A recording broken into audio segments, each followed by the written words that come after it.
Hi everybody, I'm Amy from the Cauldron and welcome to Vlogmas. Today I am using up some extra dye, some leftover dye that I had to create a purpley blue dip dyed Christmassy feeling yarn. I'm hoping this will be a Christmassy feeling, sort of icy feeling yarn. I'm hoping. If not, it will certainly be pretty. And this is kind of what I do in the run up to Christmas. I've been doing some projects today and this is probably going to be the last one I do. So I just want to use up everything that I've got out so that when I start dyeing again in the new year, this will probably be the last dyeing session I do this year. So when I start dyeing in the new year, I can sort of start afresh. Now this yarn that I've got here is 75% superwash merino, 25% nylon. And it is dyed in a 1% depth of shade of snozzberry, which is a fibre reactive dye from Dharma. And the dye that I am dipping this into is Mermaid's Dream, which is a fibre reactive dye from Dharma. Now fibre reactive dyes, you can't save in the same way that you can save acid dyes as stock solutions because they start reacting when they come into contact with water, and then I think you have about a 24-hour window to use it before you can they'll no longer work. And there's still quite a lot of dye left in there. So I'm just wiggling this around.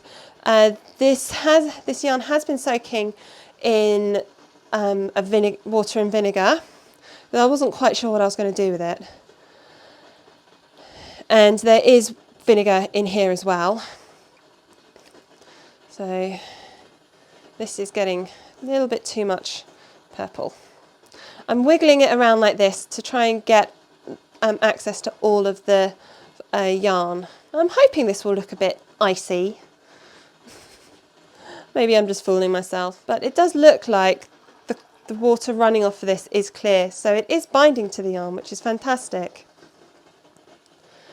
And yeah, the water is starting to clear. I'm just hoping to save some of this purple at the top. In fact, what I'm going to do is just hold it like this, so that part will not go into the dye. And I'm just going to wiggle this around. And another reason I'm wiggling it around like this is so that we don't, if I have it like that and then walk away, come back 5 minutes, add a bit more, and then a bit more, I'll get solid lines where the dye is. Now that can be quite effective, but that's not what I'm really going for today. I want a gradual fade, sort of fading from this dark blue to the purple. And I think it's working. Yeah, I can see the bottom of the saucepan now, which is great. Yeah, this is almost clear, which is great. There still is a hint of blue, so I'm going to hold on to that last bit of purple, but add a little bit more in. I've been dyeing a lot of plant-based fibres today. I've been doing a lot of hand painting, and when you do hand painting on plant-based fibres, you really need a lot of dye to get a nice solid colour. Otherwise, it does go quite faded.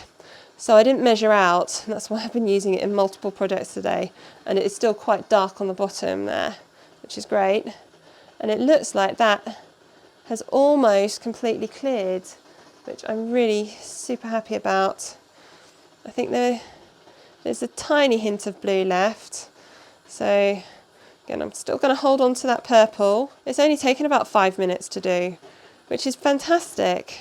Right, I'm going to put it like this, simply because almost all of the dye is in the yarn now, and I really want to preserve that purple. Now this purple has already been heat set, it doesn't need to be heat set again. So if I can leave it like that, I'm not too worried about a line there now because of the amount of dye that's actually in the pot now.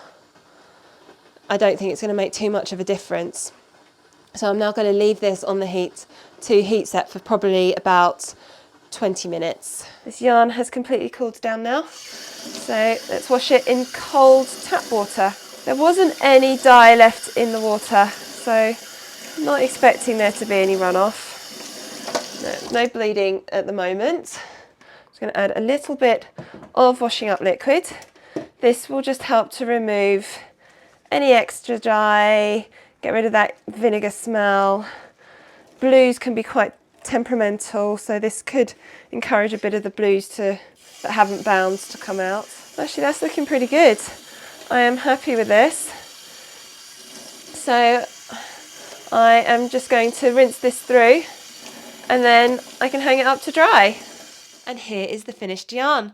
I love how this has turned out, going from the deep blue, and it sort of gets a bit lighter and lighter, and then we've still got the purple up here, which I really, really like. I'm so happy with this. And there is a tiny bit of yellow on this purple. I'm not entirely sure where that has come from. I was dyeing quite a few things at the same time as this, so there could have been some cross-contamination. But I don't think that ruins the skein at all. I think that's just a part of the joy of hand-dyed yarn. And it's such a tiny, tiny little area that I wouldn't be worried about that ruining any sort of pattern either.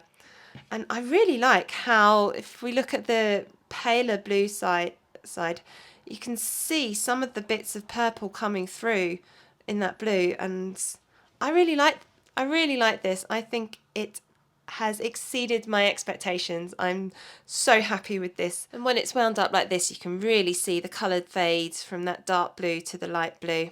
Thank you so much for watching this episode of Vlogmas. I really hope you enjoyed it. Tune in tomorrow for another episode of Vlogmas. And if you are enjoying my dyeing videos, I have a weekly dyeing series called Dye Time, where I dye lots of different yarns and fibres, and I do all sorts of fun things with them.